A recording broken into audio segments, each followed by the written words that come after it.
안녕하세요. 평택촌놈의 오늘도 수익, 내일도 수익 9월 28일 방송 시작합니다. 오늘 장을 간략히 정리하고 주요 이슈를 짚어보겠습니다. 대응하기 어려운 하루였습니다. 일단 대응 전략부터 간단히 전달을 해드리면 단기는 어제 방송에서 전달해드린 것처럼 미국의 부채 한도 협상 관련 이슈가 중요합니다. 그리고 오늘 장 초반에 강세를 보인 섹터가 천연가스, 원전, 석탄 이런 주식인데 중국의 친환경 정책 그리고 호주와의 이 트러블이 있으면서 석탄 공급 부족 그리고 천연가스 수요 증가 등은 이 천연가스하고 어떤 원자재 이런 기초 원자재 가격 상승의 원인으로 볼 수가 있겠습니다. 특히 이제 영국에서 브렉시트 이후에 석유 운반 차량의 물류 기사 공급 부족으로 석유 가격이 리터당 2,000원 이상 올라가는 사태도 발생을 했다고 합니다. 우리나라가 오늘 아침에 제가 출근을 할 때 보니까 1,600, 한 70원 정도? 그 정도 하더라고요. 이렇게 기초 원자재 가격의 상승세는 증시에는 악재가 될 수 있는 요인으로 볼 수 있습니다. 자, 그리고 코로나19 백신 접종의 확대에 따라서 위드 코로나, 리오프닝이라고 하는데요. 이런 주식들에 관심이 쏠리고 있습니다. 위드 코로나라는 거는 싱가포르에서 처음 나온 단어인데 일상생활을 유지하면서 코로나를 관리하자 이런 뜻이라고 합니다. 잠시 후에 이슈에서 소개를 해드리겠지만 BTS가 미국 로스앤젤레스 콘서트를 하기로 한 것도 이런 위드 코로나 맥락에서 볼 수가 있습니다. 관련 섹터로는 여행, 레저, 호텔, 항공 등이 있는데요. 이 중에서 소외받고 있는 업종이 레저 관련 종목입니다. 종목을 언급해드리면은 롯데 관광개발, 강원랜드, 파라다이스, GKL 등이 있습니다. 어제 키움증권에서도 위드 코로나 관련 레포트를 발간을 했는데요. 이렇게 보시면 됩니다. 코로나랑 일상생활에 이 동반이 시작이 되면 그동안 억눌러 있었던 여행 수요는 폭발적으로 증가를 할 것입니다.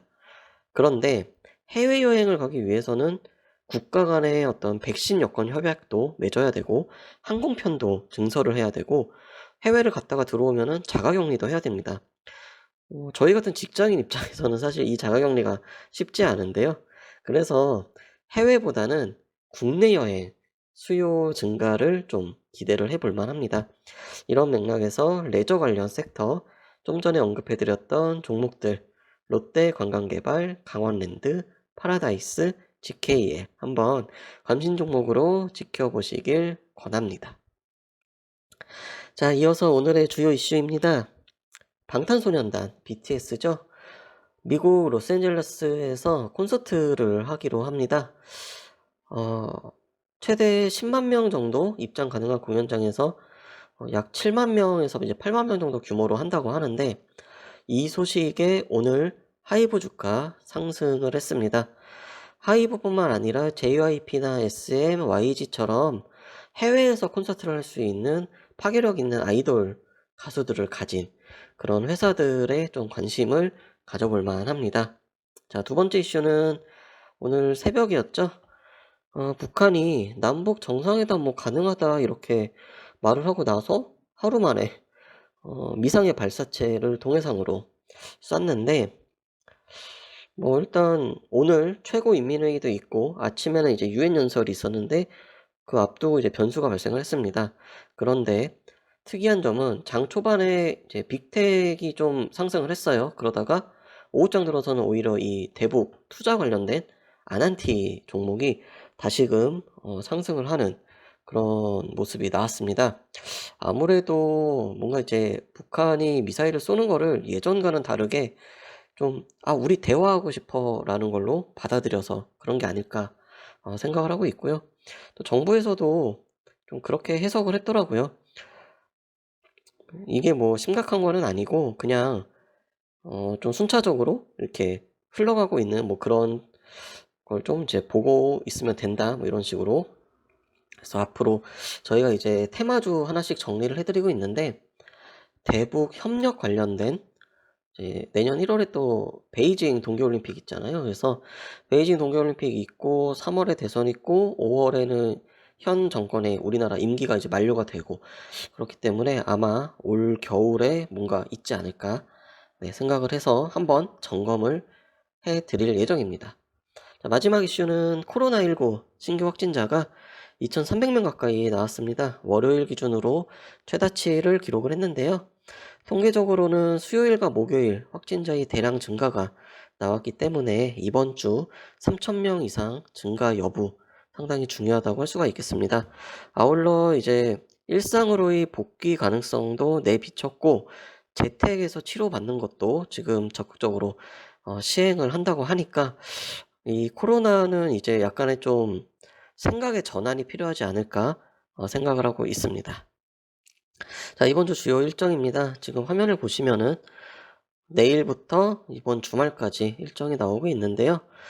이 중에서 제일 중요한 게 사실 목요일 밤, 그러니까 금요일 목요일 밤이니까 목요일 새벽이죠. 수요일에서 목요일로 넘어가는 이때 파월 연준 의장의 연설이 있는데, 이거 상당히 중요하고요. 그리고 미국의 부채 한도 협상 마감일이 또 다가왔습니다. 그래서 이거 두 가지 체크를 할 필요가 있다, 이렇게 말씀을 드리겠습니다. 자, 오늘장 시장 정리해 보겠습니다. 장 초반부터 북한 발사체 이슈가 악재로 작용을 하면서 대형주들의 약한 흐름 계속 이어졌고요. 그래서 코스피가 장 초반에는 약 3,107까지 조정이 나왔습니다. 뭐 삼성전자, 삼성 SDI, 삼성전기, LG전자, 네이버 등 시가총액 대형주 모두 약세였고요. 이 와중에 천연가스랑 원전 관련된 종목들은 수급이 유입되면서 강하게 상승을 했습니다. 그리고 앞서도 점검을 해드렸지만 빅텍이랑 아난티, 대북 리스크랑 대북 협력주 모두 상승을 하는 특이한 흐름이 발생을 했습니다. 자, 그런데 오후 들어서 시장이 더 약했습니다. 그래서 급기야 코스피 기준으로 3,100선을 이탈을 했는데요. 아무래도 이제 미국의 국채금리가 상승을 하면서 애플로 대표되는 이 성장주 약세가 나왔고, 우리나라에서도 또 대만에서도 기술주를 중심으로 매도가 대량으로 나왔습니다. 자, 여기에 중국에서 이제 석탄 부족으로 뭐 강제 정전한다고 하는 소식이 나왔고, 오리온 같은 경우도 이제 공장 가동을 이제 의무적으로 이제 중단을 하는, 중국 내에서 지금 중국 공장 가동을 이제 한 3일 정도 쉰다고 하는데요. 그렇기 때문에 중국의 어떤 생산성 악화 우려, 이런 게 전체적인 좀 수급에는 부정적으로 작용을 한 게 아닌가 생각을 합니다. 그래서 시장은 오늘 반등 타이밍을 찾지 못했다, 이렇게 정리를 할 수가 있겠습니다. 코스피는 외국인하고 기관이 동반 매도를 하면서 좀 1% 가까이 이제 하락 마감을 했고요. 특히 그동안 의약품 중에서 삼성바이오로직스가 상당히 가파른 상승을 했다가 8월 중순에 고점을 찍고 나서 굉장히 좀 낙폭이 심한 그런 모습이 나오고 있습니다. 이와 함께 전기전자 대표주였던 LG 이노텍도 이제 급등과 급락이 반복을 하고 있는데요. 오늘 같은 경우는 장대 음봉이 나왔고요. 그리고 오징어 게임 테마주로 분류가 됐던 쇼박스도 어제와 오늘 양일간 하락이 나왔습니다. 그리고 이제 신규 상장을 하고 나서 상장 첫날 긴 윗꼬리를 달았던 현대중공업 같은 경우에는 오늘은 다행히 반짝 상승을 했는데요.